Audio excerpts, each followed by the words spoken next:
Week 4 of the high school football season is here. Week 4 of our coverage. KMA Sports football coverage begins every Friday night at 6:20 with the Iowa Western Community College High School Football Preview Show, followed up by the Red Oak Chrysler Football Connection Show with Ryan and me and 23 other reporters this week. And then we finish it out with the Scoreboard Show, brought to you by Keast Chevy in Oakland, Keast Auto Center, your Ford and GM dealer in Harlan.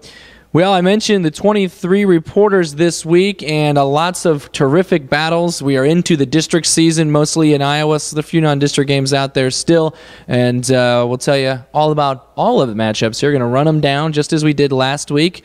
And we'll start out on the Southeast Valley Shenandoah battle. 2 3-0 team. Shenandoah, of course, has 2 one-point wins over what we think is a good Mount Air team and a Red Oak team that they always play close with. And then, of course, the blowout victory and shutout over Riverside to start the season. Southeast Valley has, I think, probably played a little tougher competition so far this season. They held off East Sac County. They were up a couple of touchdowns going into the fourth period.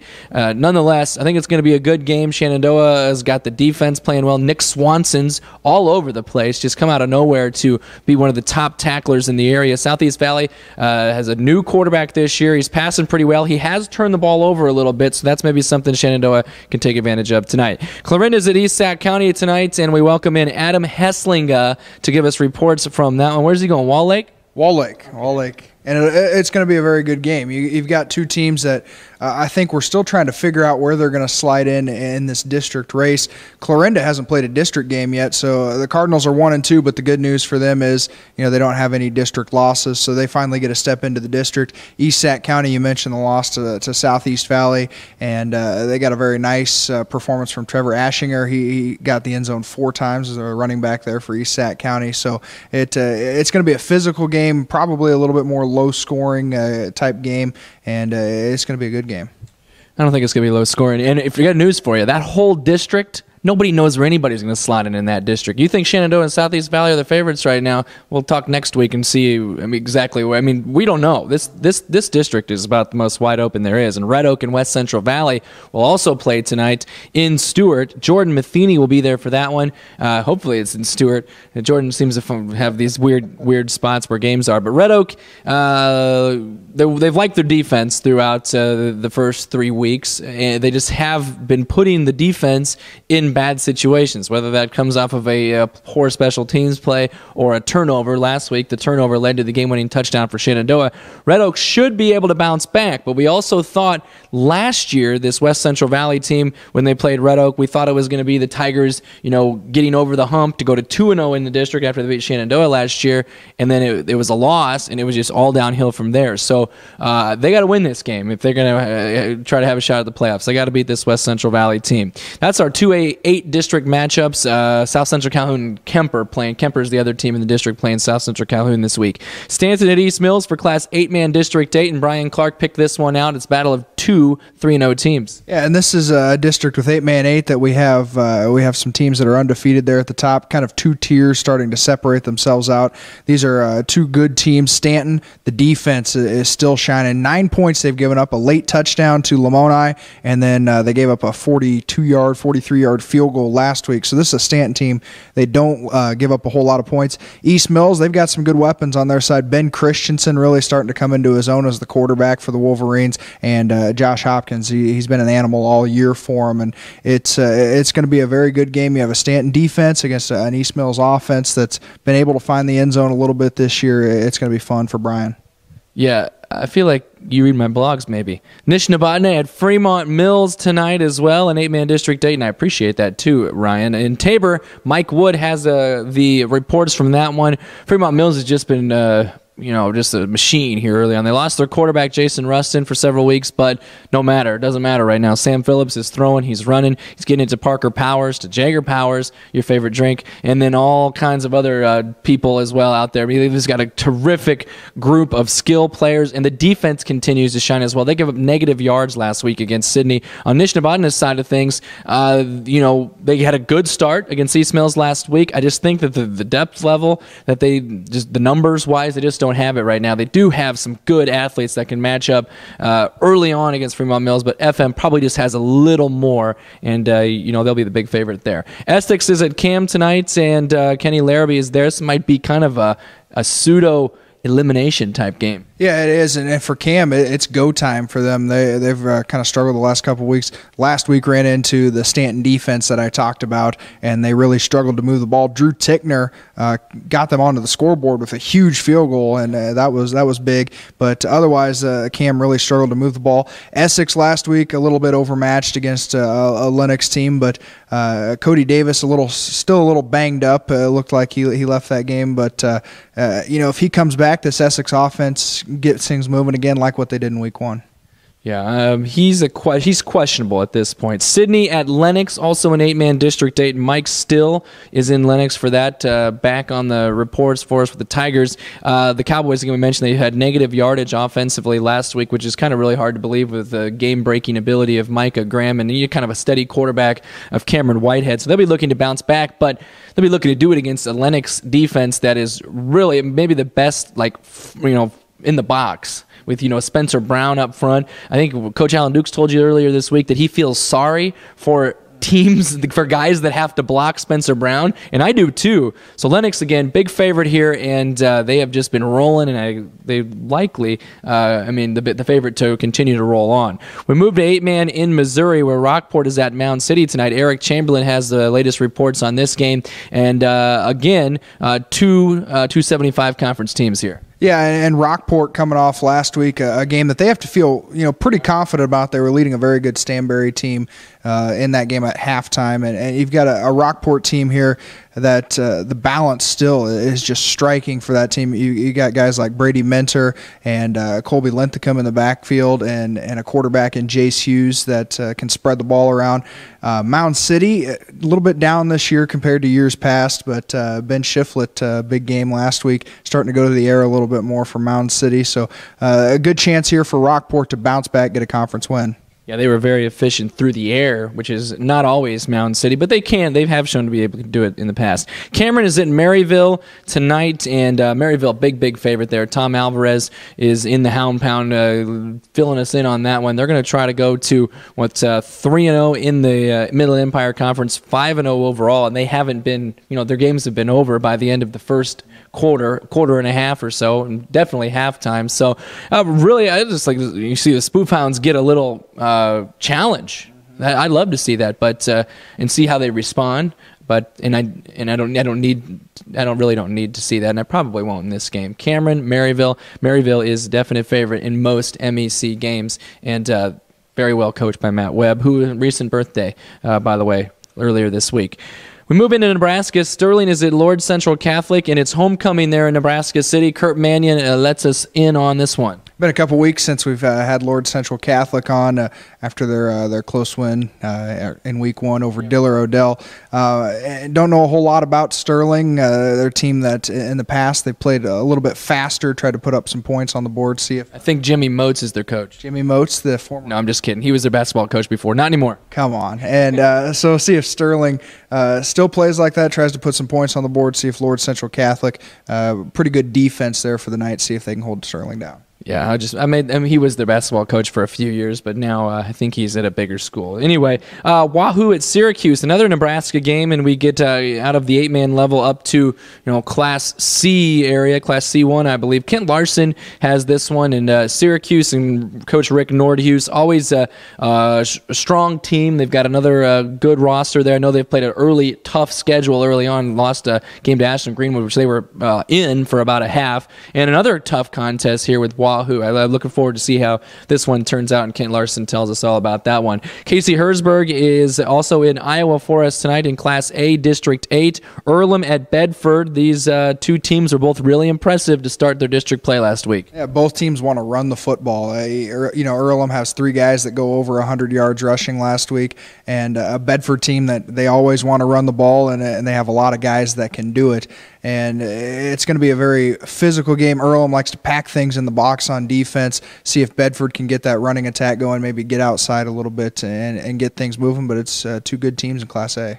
Yeah, and it's a revenge factor game. This is a team that ended Bedford's season a little early last year, and one of the major shocks of the playoff season. Brett Ruggles, By the way, if Earlham, if that happened again next year, Earlham wouldn't even be in the playoffs, so Bedford wouldn't have to worry about it. Brett Ruggles has Mount Ayr at Martinsdale St. Mary's. Martinsale St. Mary's, as I wrote there. My bad. You guys wouldn't have seen that, but I always have to point out to any and all errors. Anyway, Mount Ayr, Martinsdale St. Mary's. Brett Ruggles has it. Mount Ayr got back on the right track, although we just really don't know too much because it was against Clarinda Academy. We don't always expect to put up a fight against teams like Mount Ayr. So this is definitely tougher competition, but maybe not on the level of what they'll be seeing down the road with the Pleasantvilles, Earlhams, and Bedfords. I expect Mount Ayr will have a real good shot to continue to move the football and get a lot of guys in the game.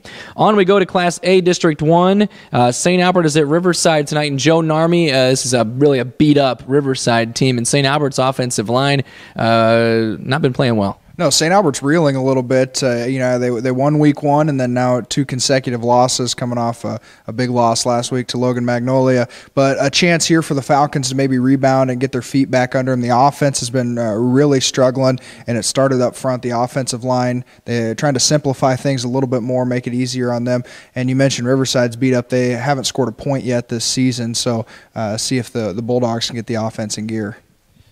Forgot about that. Logan Magnolia at Audubon, kind of the highlight of that district this week, A District 1.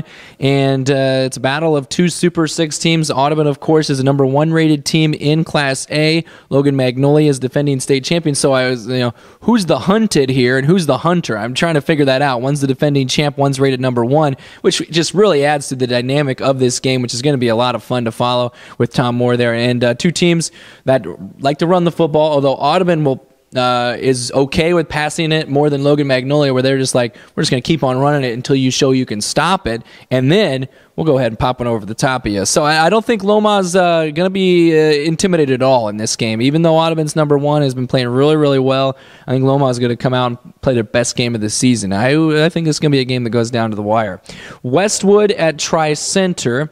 Is that also that's also an A District 1, I believe. Westwood Tri-Center at Neola, and Steve Irvin has it. Yeah, and this is a Westwood team that the balance is there. You look at the triple option attack that they run, and just looking at their stats from last week's game, 3 guys all over 100 yards. One had 101 yards, one had 103, and one had 105. So all right there, real consistent. Tri-Center trying to rebound. They've had a rough go of it so far this year. Last week hung with Maple Valley for a while, but the Rams pulled away late. Ben Sorensen doing some good things in the backfield for Tri-Center. So Westwood here, I think the balance is going to be tough for Tri-Center, but you got to play assignment football against the option, and good things will happen. No Hunter East, no problem. That was one of their big losses for Westwood, but they still had a lot coming back, and they're playing really well. On we go to Class 1A District 1, where Trainer tries to bounce. Well, both of these teams try to bounce back. Trainer at Missouri Valley tonight with Keith Christensen. Missouri Valley last week with the tough loss. Trainer with the tough loss as well to IKM Manning. Missouri Valley came on strong towards the end of their game against Underwood, so I don't know really how much you take from that. But Justin Miller, he's going to be a guy we talk about every time Missouri Valley plays, because he's a big-time player in the backfield, runs the ball a lot, carries the ball a lot, best defensive player on their team, best special teams guy on their team, so he's going to do something. He's going to have to do something in order to win here. Trainer, again, had multiple opportunities deep in IKM Manning territory, missed a field goal. I think they also didn't get a 4th down, maybe also fumbled the ball back. So, they had their chances there. I think this is just going to be a team that's going to have those games this year where you got that line right there, and you got to step over it. And I really believe it's going to be a close game in Missouri Valley tonight. AHSTW is at OABCIG in the Alphabet Bowl. Jan Harris has it in Ida Grove, and that's also a Class 1A District 1 game. Yeah, and AHSTW, they're starting to get things back together. Tough loss early in the season, but last week that was a very impressive performance by the Vikings, getting over Clarinda 41-14. OABCIG, they picked up their first win of the season last week over West Monona Whiting. So not something we're used to talking about with OABCIG just having their first win in week 3. A program that's been good over the years. AHSTW, the definite favorite here. Again, it's balance with them. They have so many weapons. They spread the field out, and they get the hands in those guys. They get the ball in those guys' hands. Non-district game as well in Class 1A, a District 1 team against a District 8 team, Underwood at Southwest Valley in Corning, and we will have Jason Hyde with reports on that non-district game. Underwood, of course, I mean, what else can you say about them that we haven't said already? Balanced offense last week, 4 touchdown passes to Tyler Kahn. They can also run the ball with John Schnack up the middle. Isaiah Humphreys all over the place. Nick Peterson's been very, very efficient, although I think he threw a couple of late picks last week, so he'll be looking to bounce back from that. Meanwhile, Southwest Valley is trying to bounce back from consecutive losses. Did not compete last week against Panorama. Again, very young team. Their quarterback's just a sophomore, but he is in his second year, and he continues to kind of lead them on the ground. Talking about Chance Cobb. So be an interesting game tonight. Underwood, of course, definitely the favorite. Moving on to our another 7 o'clock kick here. Lewis Central TJ. This is another non-district game between crosstown rivals. It's amazing how each week it's been, we're talking about Council Bluffs Stadium. St. Albert at TJ, Lewis Central at AL, and then AL and TJ played each other, and now Lewis Central at TJ. So CB Stadium has been active. And as well it should be. Great facility up there in Council Bluffs. This is a game, Lewis Central trying to bounce back after last week's loss to Harlan. Kenny McMahon, big game for him in that dual role quarterback splitting time back there behind center. Thomas Jefferson, how about the Yellow Jackets? They're winless, but they had Abraham Lincoln on the ropes last week, had a lead, gave it up late, and Cameron Baker, the freshman, stepping on the field in Class 4A. That's not easy. He's doing good things. I think we're going to hear that name in wrestling as well. Have you heard about him? He's just a freshman. I think he was a state champ multiple years in junior high. Also, 7:30 kicks in Class 3A District 8. Winterset at Glenwood tonight. Oh, by the way, Matt Hayes does that TJ game. Winterset at Glenwood is Brian Bertini.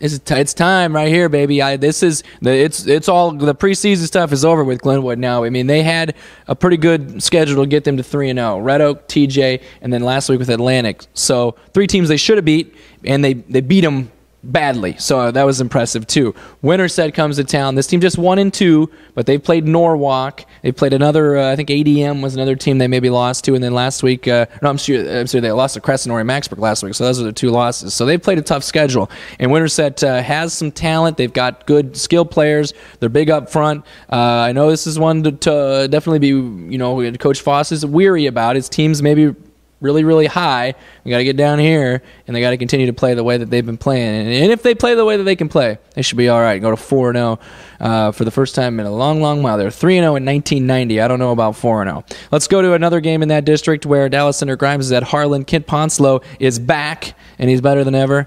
Dallas Center Grimes, Harlan. This is going to be fun. This is going to be fun. You got 2 teams here that are near the top of this district. Harlan coming off a huge win last week against Lewis Central. Nick Tarney, big game for them. Also, you look at Dallas Center Grimes, Austin Claver. He can do it all. I think threw for 127 yards last week, ran for 120. Maybe reverse something like that in a 35-7 win against ADM. So two big teams coming at each other. This is going to be fun. And a guy you mentioned last week here in the video, you mentioned him in the blog, Ethan Knudsen for Harlan. He's getting things done with his leg.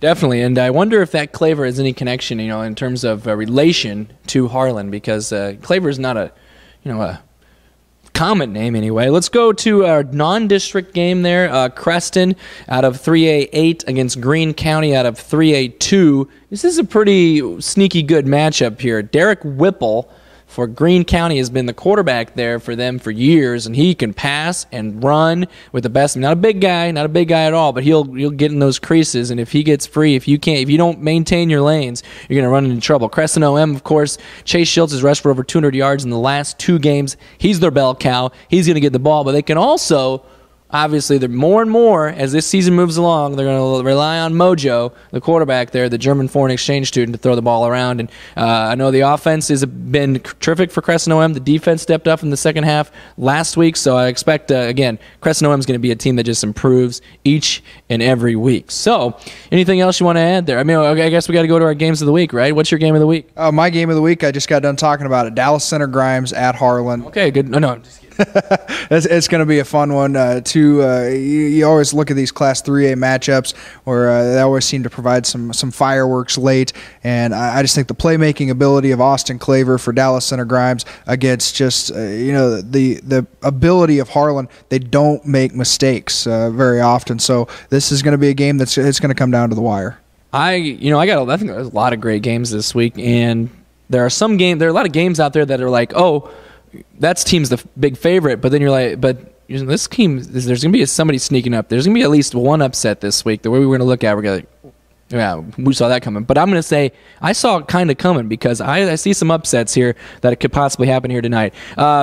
My game of the week, though, Logan Magnolia Audubon. That's maybe one of those games that could possibly be an upset. Loma's not intimidated. They got their groove back last week. They're got the swag going on. They're going to come in. They're going to run the ball. They pushed Audubon around kind of wore him down last year, although the Wheelers did give him a good game for a while.